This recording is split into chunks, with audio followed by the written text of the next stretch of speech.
Yun guys, malaki na yung mais natin guys. Yun o, lalaki na yung mais.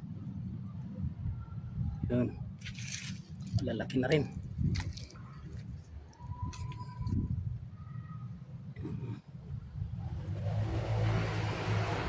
Isang buwan na kasi ito guys eh, kaya medyo malaki na.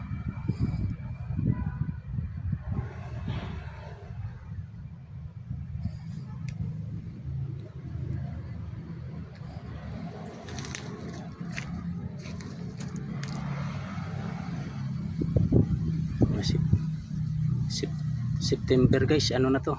August. May bunga na to. Lalaki na eh. Isang buwan na kasi.